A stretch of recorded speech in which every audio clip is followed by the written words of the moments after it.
All right, y'all, we have Jessica with Greenville. It is Jessica, right? Mm-hmm. Oh, yeah. Greenville Assessment Learning Specialist. And so start when you're ready, finish when you're done. Okay, great. Thank you so much for having me here today. I'm so excited about this organization, and I went on the website before I came here today several weeks ago and just looked at all the different presenters, and I was just so impressed by just what we have in Greenville. We're so lucky. We're so fortunate to have the resources that we have, and I just love that there is a community of people working together to continue to make our community great. So just so happy to be here and be a part of this.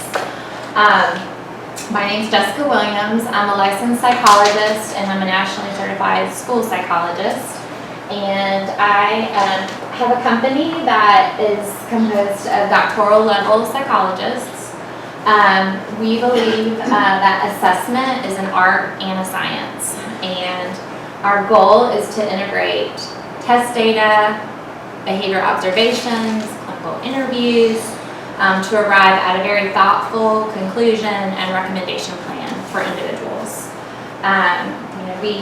We try to integrate qualitative data with standardized data. And from there, we develop really a roadmap for families and for individuals that are seeking assistance. So I wanted to tell you just a little bit about me and how I became a psychologist. I attended USC, their honors college, and during my undergraduate years I worked with some kids that had ADHD, and it was really my first time experiencing children or individuals really that struggled with learning.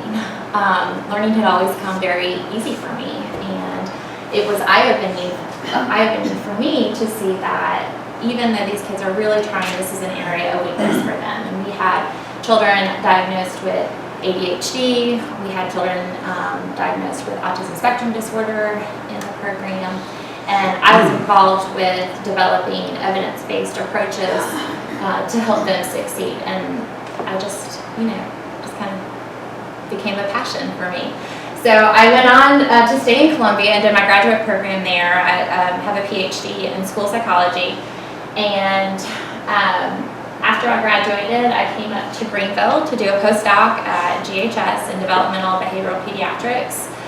The focus of my training was in assessment. I saw 2 different families a week in addition to interdisciplinary clinics with Greenwood genetics and with pediatric neurology. So I saw a full spectrum of medically complex children, to very mild cases of ADHD or learning differences. So a full spectrum. At the time I was commuting back and forth to Columbia because my husband is an attorney and he worked for a firm in Columbia, and I told him we have to move to Greenville because there is a lot of exciting things going on in Greenville, and specifically CDS. There's no other organization in the country like this where families can come to one building and receive services for their children under one roof. And that interdisciplinary collaboration is something that I really value in my work. So I joined Clarity, the Speech Hearing and Learning Center, as we call that, and worked there for about 4 years, and I loved it, and I thought I would work in this building forever. But there were some issues with leadership at the time, what happens in nonprofit organizations, and so the psychology department left, and we started Greenville Assessment and Learning Specialists, and we've been in business for about 5 years. We are fee-for-service, but I can tell you our fees are less than the nonprofit organizations in town and less than our competitors because we have a passion for serving families, and also we'll do a sliding scale for individual clients. So when I was in graduate school and during my postdoc, a psychologist once told me, you can be a good psychologist if you never have kids, but you will be a much better psychologist if you have children, and I 100% agree with that. There is just something about walking that path as a parent and understanding struggles that your kids have. So I have 3 children. That's Marshall and Emerson. They are, Marshall and Emerson are about to start first in first grade and kindergarten in the fall.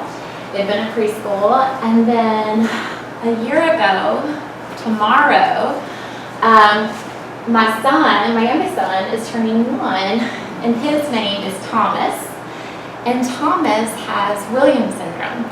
So the psychologist that told me you'll be a great psychologist if you don't have kids, you'll be an even better one if you do have kids.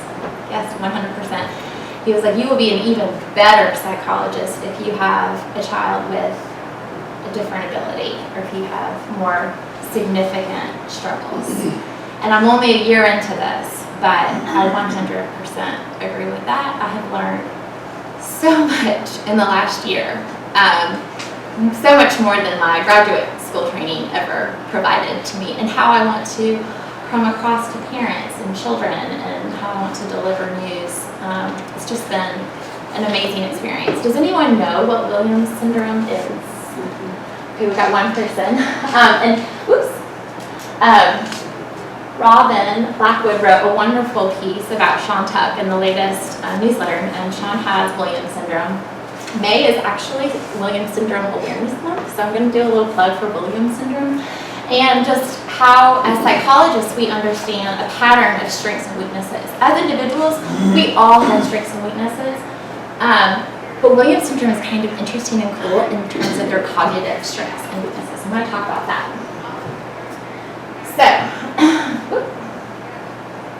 Sorry, y'all. So Williams syndrome is a genetic condition. It happens, 1 in 10,000 babies are born with Williams syndrome. It actually happens before conception. And it's just a tiny, tiny genetic deletion involving about 25 genes. And it creates a person with a very special and unique profile. So this says, it's hard to read through that there, but it's a genetic condition resulting in a deletion of 26 to 28 genes on chromosome 7, happening for between 1 and 10,000 individuals. And it's the unique ability to spread joy and love without fear, smile endlessly, challenge perceptions with exceptional courage and extraordinary strength. I 100% believe that. But what's very fascinating about Williams syndrome is that 75% of people with Williams syndrome have mild intellectual disability. And so the mean cognitive ability for someone with Williams syndrome is between 50 and 60.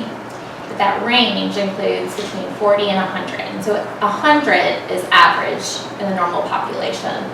And then the cutoff for intellectual disability is 70.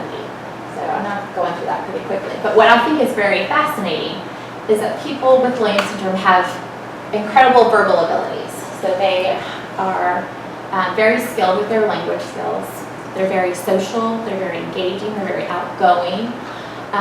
They love music. They have an affinity for music, which facilitates their learning. They have pretty good reading skills, but they struggle more with math reasoning and abstract concepts. Visual spatial skills are really difficult for them. Here is an example of a person who's 18 years old, and they have Williams syndrome. Their IQ, their global IQ, is a 49, which is within the mild to moderate range of intellectual disability. But you can look, she was asked to draw an elephant. You can see the visual spatial weaknesses here. It's very difficult to determine what's going on. She wrote body, head, neck, eyes. But when you asked her to describe what an elephant was, she said, what an elephant is. It is one of those animals. It is what an elephant does. It lives in a jungle. It can also live in the zoo.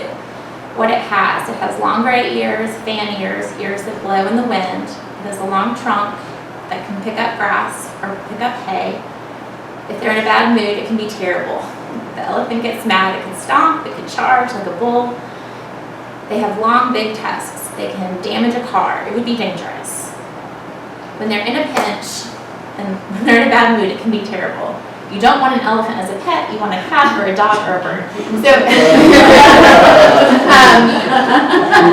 look at that discrepancy. That's huge. You know, there's definitely a stark contrast between their visual spatial skills, and their language abilities. And so my job as a psychologist for all individuals is to identify what are the strengths, what are the weaknesses, how can we really build up those strengths, and maybe find supports for those relative weaknesses that we have as individuals. This is another example of some of the cognitive tasks that we administer as psychologists. So this first one is just a sample. Can I go back? Thank you. A sample of a block design task from the Wessler intelligence test. And this is something from a DOS, which is also another intelligence test. But you can see this is what is supposed to be replicated. This person has Williams syndrome, so they really struggle with those visual spatial details. They struggle with, the global organization, seeing the gestalt. It's almost like they can't see the forest for the individual trees. So they get the individual pieces but can't put it together. This person has Down syndrome, and they kind of see the whole picture but don't see the little details to put them together. So this is just one example of data that helps inform our assessments.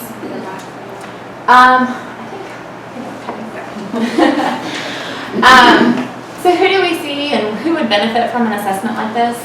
We see preschool students all the way up to adults that are struggling with some type of learning or struggling in their job. I would say most of the people that we see are school age.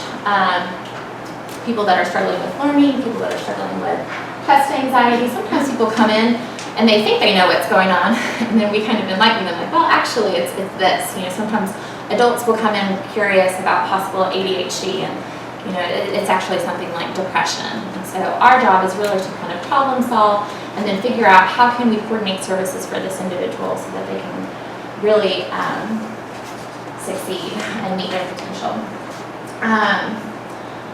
But we see kids that have ADHD, learning disabilities, Asperger's, autism spectrum. I know Asperger's is sort of a outdated term, but I really just still use that because there's a subset of kids that really kind of meet that description. Nonverbal learning disorders, autism. And then, we see many school-age children from Greenville County.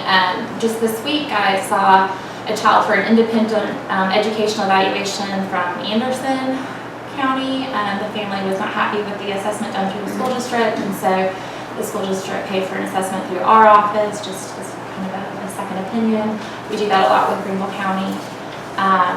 We see college students that are struggling. Maybe they've been able to maintain throughout school, but all of a sudden there's some sort of area of weakness.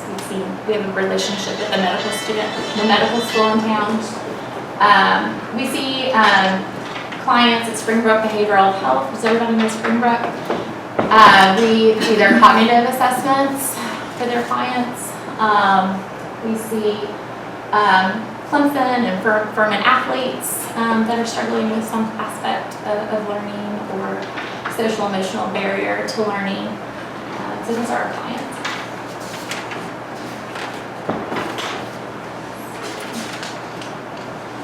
And so when we do an assessment, we're really trying to be flexible and to really, measure what is going on with that particular individual. And to do that, we use a very flexible battery of assessments, looking at cognitive skills, looking at specific academic achievement, measures of processing speed, so how quickly and efficiently they can complete tasks.